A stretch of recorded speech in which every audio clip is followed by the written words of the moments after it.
Hi everyone, it's Ben with AWKWA, Arizona Windsurfing, Kiteboarding, and Wingfoiling Association. Do check us out if you have not already on Facebook. So one of the more common questions that I'll get and the group will get is, where on earth do you actually sail in Lake Pleasant, which is the place. So in this video we're going to actually cover where specifically we launch from or put in the area of Lake Pleasant, as well as seasonal and situational considerations that are important for the sailor, particularly for beginners, that will dictate, or should dictate anyways, where specifically you launch from or the place that you decide to put in. So without any further delay, let's fire up the Google Maps as well as some imagery and take a look at where you sail in Lake Pleasant.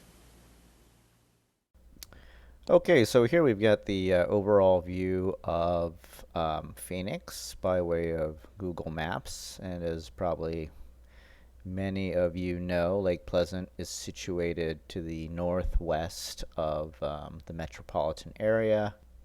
In any event, it is accessible by way of State Route 74, which you see here, which is also known as the Carefree Highway. So anyways, you'll want to, if you're coming from town, you'll want to bypass the main turnoff where you'll see a bunch of people go to the marina. And instead you'll want to continue on down Highway 74 until you see signs for the park entrance turnoff. And so you will actually make a right here. I forget the name of the road.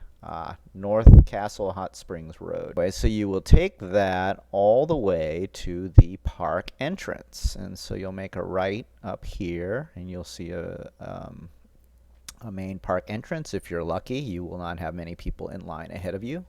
If you're unlucky and it's a weekend or a holiday, you can probably expect to be in line. So if it's the weather's warm, definitely bring plenty of water. Let's move on to what we were talking about, and that is the bulk of the sailing is done in the southwestern corner of Lake Pleasant in an area that I think is officially known as Sunset Bay. So generally speaking, with Sunset Bay, we kind of divide it into a northern half and a southern half, all right? In the northern half, and I'll have some highlighted sections here, but just generally the lay of the land, you have the various coves that are accessible by way of Desert Tortoise Road.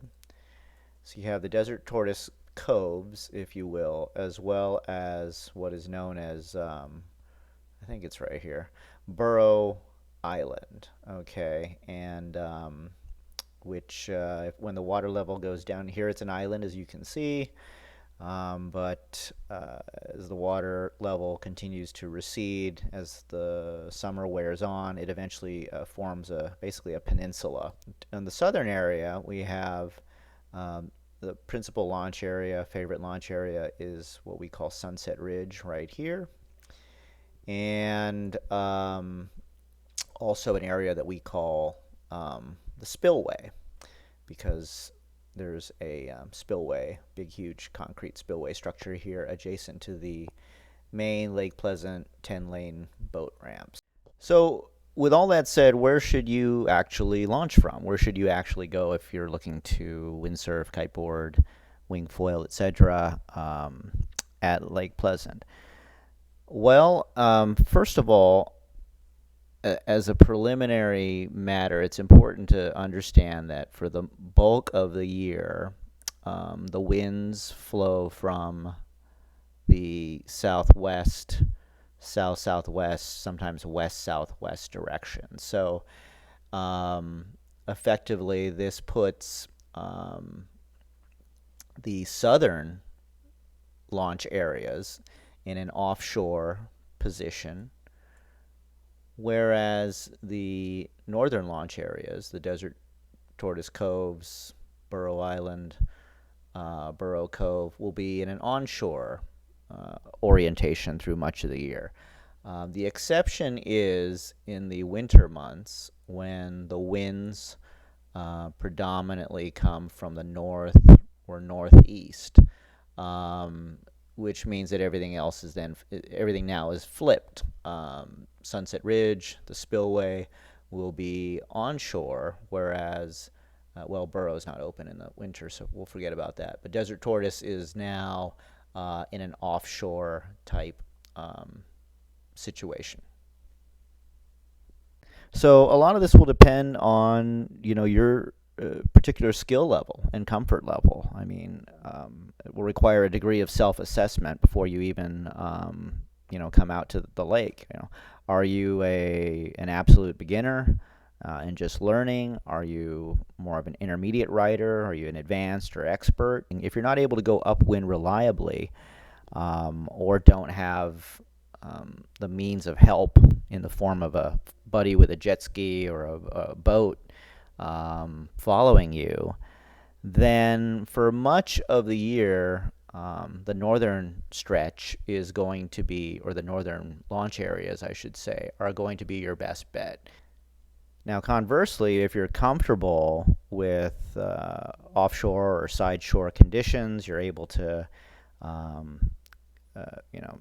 ride upwind, foil upwind, get back to your point of origin pretty reliably, then in that case, for much of the year, Sunset Ridge or even the spillway will be options for you. And the advantage there is that at Sunset Ridge and at the spillway, the rigging areas tend to be quote-unquote nicer. We really don't have great rigging areas here. It is the Sonoran Desert after all. But relatively speaking, the rigging areas, as shown in some of these photos I'll show, tend to be a little bit more level, flatter, and I hesitate to say it, but kind of easier on the gear. The other big advantage you have at Sunset Ridge, and to a certain extent, the Burrow Island when it's a peninsula. The advantage there, speaking of Sunset Ridge, is that you have, as you can see, it juts out into the bay, so you do have multiple approaches to be able to get back. So last thing I'll say is, in terms of the selection of where you should launch from, the type of vehicle you have is also a very real consideration. The coves along Desert Tortoise tend to be very accessible because it's asphalt the entire way through. You're going to have potholes and worn down areas and stuff like that. But for the most part, it's pretty intact asphalt. So as a result, it's very accessible by a normal sedan. Sunset Ridge, on the other hand, is you can see in some of these photos, tends to be a bit rougher. The asphalt is extremely worn down in certain areas. So it's a little bit of a tougher journey to get to your parking spot by the water, but you see plenty of sedans there, including my little hatchback. With the spillway, as you can probably see from the aerial, and the photos, it is completely paved. It's designed for overflow boat parking, so it is quite flat, quite level, and consequently very very good when you don't have to hike all the way down to the water. It's really, really good if you're windsurfing, because there's plenty of open area to rig up your sail. And also, of all of the launch areas, I would probably say, if you must, or if you are considering kiteboarding or kite surfing, the spillway is probably going to be your, I guess, least worst option.